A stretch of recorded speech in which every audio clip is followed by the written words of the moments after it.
Doctor Puneet Jhawar. I am lung specialist Atiraj chest clinic Dawadka square में मैं practice करता हूँ। जी। सर अगर बात की जाए फाइब्रोसिस के बारे में तो लंग फाइब्रोसिस के बारे में बहुत ज़्यादा सुनाई में आ रहा है। क्या होता है फाइब्रोसिस? क्या कहेंगे सर? पोस्ट कोविड फाइब्रोसिस ये अभी बहुत ही हॉट टॉपिक है। फाइब्रोसिस कुछ नहीं होता, एक तरीके का जख्म होता है। जब भी हमको कहीं चोट लगती है, कहीं पे जल जाता है, कहीं पे जख्म लग जाता है, जब वो भरता है तो वो एक दाग छोड़कर जाता है। लंग्स में भी कुछ उसी तरीके से होता है। लंग्स में निमोनिया होता है कोविड की वजह से। जब वो निमोनिया बहुत ज़्यादा बड़ा होता है या उसका ट्रीटमेंट अर्ली नहीं हो, अर्ली डायग्नोसिस नहीं हो, तो वो कुछ दाग छोड़कर चले जाता है और वो दाग को ही हम लोग फाइब्रोसिस कहते हैं। जी। अगर बात की जाए कोविड के बाद में जो मरीज थे उनके कुछ महीने बाद उनमें लंग फाइब्रोसिस बहुत ज़्यादा पैमाने में पाया जा रहा है। इसकी संख्या भी बहुत ज़्यादा बढ़ रही है नागपुर में और सभी तरफ। क्या कारण हो सकते हैं सर इन सारे इसके? जो मोस्ट इम्पॉर्टेंट कारण है वो है लेट डायग्नोसिस। अगर कोई भी पेशेंट अर्ली डायग्नोसिस होता है, अर्ली अपने आप को टेस्ट करवाता है, प्रॉपर ट्रीटमेंट लेता है, तो फाइब्रोसिस बहुत रेयरली मिलता है। लेट डायग्नोसिस एक बहुत ही महत्वपूर्ण कारण है कोविड फाइब्रोसिस देखने के लिए। लेट डायग्नोसिस के बाद हम कह सकते हैं कि पेशेंट इनिशियली बहुत रिलक्टेंट होते हैं टेस्ट ही करवाने के लिए, तो ये also contributes to late diagnosis.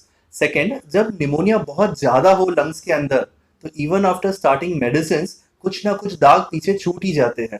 जैसा छोटा जख्म पूरी तरीके से भर जाता है और जब जख्म थोड़ा बड़ा होता है तो वो पूरी तरीके से भरता नहीं और वही दाग दे जाता है। इसी तरीके से जब निमोनिया बहुत ज़्यादा होता है तो वो कुछ ना कुछ दाग छोड़ कर जाता है। तो ये डिपेंड करता है कि पेशेंट कितनी जल्दी डायग्नोस होता है, कैसा वो ट्रीटमेंट लेता है और उसका इम्यून रिस्पॉन्स कैसा होता है। इस प्रकार से फाइब्रोसिस पे लीड अप होता है। ओके सर, फाइब्रोसिस की अगर बात की जाए तो लोगों में अलग-अलग तरह की धारणा बन चुकी है। फाइब्रोसिस बहुत डेंजर है, कोविड से जितनी जाने गई उससे ज़्यादा फाइब्रोसिस से जाएँगी और फाइब्रोसिस कभी ठीक नहीं हो सकता। ऐसी लोगों की मनोधारणा है, क्या कहेंगे सर इसके बारे नहीं, ऐसा मैं नहीं मानता कि कोविड से जितनी जाने गई उतनी फाइब्रोसिस से जाएगी। फाइब्रोसिस के लिए लकीली बहुत अच्छे अच्छे ट्रीटमेंट अवेलेबल है। फिलहाल कुछ नए ड्रग्स रिलीज किए गए हैं जो पहले से अवेलेबल थे मगर उसे काफ़ी सस्ता करके रिलीज किया गया है, जिसमें एक नाम है निंटाडेनिब। जो पहले महीने भर की थेरेपी 60-70 थाउजेंड की होती थी, वो अभी महीने भर की थेरेपी 5-6 थाउजेंड की है। इस प्रकार के फाइब्रोसिस में लंबे समय का ट्रीटमेंट की भी कोई गरज नहीं है। कुछ स्टडीज कहती है फाइब्रोडॉन करके एक ड्रग होता है जिसके सिर्फ 6 हफ्ते का ट्रीटमेंट भी काफ़ी हेल्पफुल रहता है। अगर हम इनिशियली कोई पेशेंट्स देखते हैं कि जिनमें काफ़ी ज़्यादा निमोनिया हो, तो उन्हें अर्ली फेज में ही फाइब्रोडॉन शुरू करने से फाइब्रोसिस कम हो जाता है। में? जी। सर एक मेरा सवाल ऐसा कि फाइब्रोसिस ये पूर्णतः ठीक हो सकता है क्या? फाइब्रोसिस एक जख्म होता है। जख्म जिस तरीके से पूरी तरीके से ठीक नहीं होता, उस तरीके से फाइब्रोसिस भी पूरी तरीके से ठीक नहीं होता। फाइब्रोसिस मींस फाइबर्स डेवलप हो जाने का, वो एक स्कार बन जाता है। बट ये फाइब्रोसिस होने के बाद जो पेशेंट्स को कंप्लेंट होती है, जैसे सीढ़ी वगैरह चढ़ने पे सांस, थोड़ा बहुत काम करने पे सांस फूल जाना, खांसी होना, वो एक प्रॉपर ट्रीटमेंट लेने के बाद बहुत कम स्तर हो जाता है। जिसमें ऐसे कोई व्यायाम जो करने से फाइब्रोसिस पर कुछ असर पड़े, कुछ फायदा हो उसका? इंसेंटिव स्पायरोमेट्री हम लोग यूज करते हैं, मगर जो सबसे इंपॉर्टेंट ट्रीटमेंट फाइब्रोसिस का है वो यही है कि उसे डेवलप ही मत होने दो। जितना जल्दी हम अपने आप को डायग्नोस करेंगे, जितना प्रॉपर हम अपने आप का ट्रीटमेंट लेंगे, फाइब्रोसिस उतना कम होगा, उतना वो हमारे सिम्टम्स कम करेगा।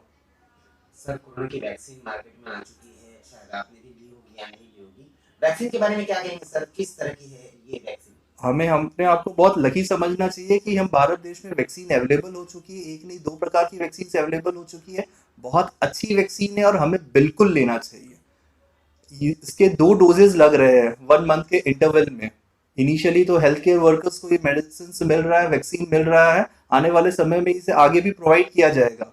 But I am totally in favour of vaccine, जिसे हमें लिए जाना चाहिए। जी, वैक्सीन आ गई बहुत बड़ी बात है, लेकिन कोरोना की जो स्थिति है वो अब भी कुछ ज़्यादा सुधरी नहीं है नागपुर में। आज भी संख्या बढ़ती हुई नजर आ रही है, लेकिन लोग जो है ये कोरोना को भूल चुके हैं। मास्क, सैनिटाइजर और डिस्टेंस ये सब चीज़ें भूल चुके हैं लोग। तो इनको क्या कहेंगे आप? किस तरह का एक खतरनाक हो सकता है आगे चल के? आने वाले 2-3 साल हम कोरोना को बिल्कुल भूल नहीं सकते। कोरोना हमारे साथ ही रहने वाला है। जब तक वैक्सीन अच्छे स्तर तक नहीं लग जाती, तब तक कोरोना हमसे दूर नहीं होने वाला। वैक्सीन के रिजल्ट्स भी हमको देखने होंगे। यूजली 3 to 6 मंथ बाद जिन्हें कभी कोरोना हो जाता है, उनके भी एंटीबॉडीज रिजॉल्व हो जाते हैं, बॉडी से कम होने शुरू हो जाते हैं। तो कोरोना को भूल कर तो आगे काम चलने वाला है नहीं, हमें मास्क लगाना ही होगा, सोशल डिस्टेंसिंग मेंटेन करनी ही होगी।